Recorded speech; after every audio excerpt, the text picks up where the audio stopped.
Good morning and welcome to Friday's edition of TVC Breakfast. My name is Tomaedu. And of course, thank God it is Friday. Good morning, Nigeria. It's always a pleasure to have you join us from Monday through to Friday. We make sure we give you the best TV moments. I am Ria Abdul. Welcome to our show. Indeed, Nigeria, it's time for a big Friday breakfast, and we've got a very big spread for you. You're very welcome. My name is Olamide Odekunle. Thank you so much for joining us. It's a beautiful day. I'm Ibrahim Shita.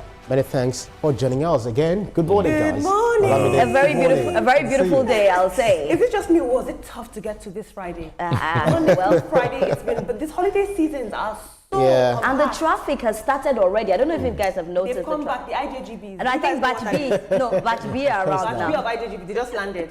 What's IJGBs? I just got back. The Americaners, the Londoners. Oh, okay. The Londoners, the people abroad. The forex spenders. Well, it looks like the week was quite fast. Yeah. You know, Absolutely. so it wasn't really draggy, but I think we were the one dragging ourselves and dragging our feet along the line, but we all had to be here to do the job. And the TVC breakfast team will expose it later, but we had a very fulfilling day yesterday. We visited some places in Lagos where we were really reminded about what life means, right? We'll see that now in one of our episodes coming up. Absolutely. All right, well, there's a lot to talk about on the show. You know how we do it. I'll just give you a rundown quickly. At some point, Ibrahim will bring us the newspaper review where we get to speak about everything that has made it to the papers. And then we have a very important interview where we speak about PR, quite very, very important. So do make sure you stay with us for that one. At some point, we'll take you all the way to the Center of Unity, Abuja, where we give you the FCT brief. Then we'll come back to Lagos, where the beautiful Olamide will take us through everything that has been trending in the world of social media. So please grab your cup of coffee and let's have a fantastic show. Now we'll start with the story where the People's Democratic Party has expressed shock over the passing of the Deputy Governor of Bayelsa State, Ewhrudjakpo, who reportedly collapsed and died yesterday. Now, in a statement by the factional National Public Secretary of the PDP, Ini Emimobong, the news has left the National Working Committee, led by Kabiru Turaki, and the entire membership party in profound grief. They described Senator Lawrence as an honest and consistent politician who believed in and practiced politics with principle. So this is the sad story that we are left with. You know, yesterday it quite broke my heart, Etoma, to see that, you know, he had collapsed and passed away. But oftentimes we hear stories like this. And just this morning I was talking to Ibrahim. I'm like, before someone can just collapse like that, I believe, I'm not a doctor, but I believe that there will be some underlying sickness that you have not checked. And we all know the responsibilities that behold on these people. Most of them don't sleep. Most of them are up all night just making sure that, you know, their state is doing well. And from what I hear about him, he's a very upright man. He loves his job, passionate about the people. This is sad. For a family to be celebrating Christmas, look at what has happened. Yes, for Ewhrudjakpo, it is sad that it happened. And at times it's not because you're careless about the ailment that you have, but you have responsibilities that you have to take care of in spite of your health situation. That could cause a whole lot of stress that could lead to this. But Ewhrudjakpo has been a politician right from the very beginning, 60 years old, 60 years old. And he served as Commissioner for Works at the time and represented Bayelsa in the 9th National Assembly. He became the Deputy Governor in 2020, and from everything I've heard about him, from the people I've spoken with, they call him the gentleman politician. And it's so sad that he had to bow out when he was still very active on duty. Well, it's really a sad one. Olamide, I'll come to you with this one.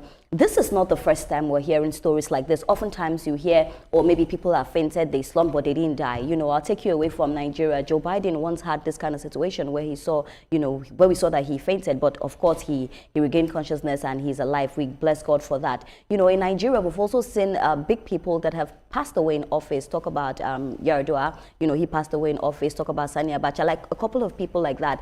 And it's quite a sad one to see, like, you know, a person in office, a person that people are looking up to, you know, just to make the country better, a gentleman politician, just pass away in office. But what I want to come to you is, are we really checking our health? Like what Etoma said is that sometimes you have too many responsibilities, but are we not putting that health first? Absolutely. I think his death is a reminder that life is indeed very fickle. And we must look after ourselves. Even at the seat of power, I would argue that it's even more important that you look after yourself. very profound to see that he passed away at his duty post. He collapsed at about 1:30 p.m. Although there was some local speculation that, because there was some tension, we had seen that Governor Doyediri defected to the APC and Ewhrudjakpo decided to remain in the PDP. But to make such speculations, for me, is politicizing his death. Let the man rest. We cannot say categorically that he passed away because of his political enemies or his allyship or his creed. So let's not politicize his death. May his soul rest in perfect peace. But what the Bayelsa state government is now left to deal with is that this is a high-level vacancy and a gap that has just been made, and it must be filled. We saw this with when Ayedatiwa was nominated for Akeredolu's death. Unfortunately, his family has to mourn, but government has to keep on moving and be in power. Bayelsa is a very, very powerful state. We know the resources that they control. So this is a high-level vacancy that has been made, and it has to be filled. I believe that Governor Doyediri will now nominate somebody else, and they will go to the legal screening and all those that follow. It's a shame. It's a shame. May his soul rest in perfect May peace. his soul His rest in family, peace. we deeply condole with you on the passing of his death. He was a very powerful man. And I just believe that no one should politicize anybody's death. This is not the time I want to hear about politics. This is the time that we just want to grieve with the family. But also talking about it, Ibrahim, I know that he was taken to the ICU when he slumped. Immediately he was rushed to the ICU, but he wasn't able to make it. Even though people described him as workaholic, because they see him as someone who would always want to stand up for the people, would always want to do his job as deputy governor. He wasn't the governor, he was a deputy governor. But the role on his table, the task that he was saddled with, he was used to doing, that was the reason why people called him workaholic. And this reminds us of no matter what you do, whether you represented the people, you represented the family, because I know for men, even women, we can see all ourselves, waking up very early in the morning, coming down here. So everyone has one role or the other to play as a citizen, as human, and as a patriotic Nigerian. So whatever it is, we should always check our health, check our blood pressure, check everything that you need to check. Because most times we do not have the time to do that because we just must do the job. I love the fact that you also call the politicians in Bayelsa precisely, to reason that the fact that Governor Doyediri defected to the APC and he decided to remain in the PDP, people describing him as a hero of political integrity, because we always question, why do you leave one political party to the other? And there was a plot of impeachment against him. Those were just in the realm of speculations. That couldn't have been the reason that led to his death in the first place. I'm one person who believes that whatever happens, you're destined to die certain time, certain day. But some incidences might probably be, might probably surround it, but then that particular day, it is destined. So whatever it is, we mourn the family, we commiserate with the family, and then we offer our condolences. But all the same, we should always check our health status.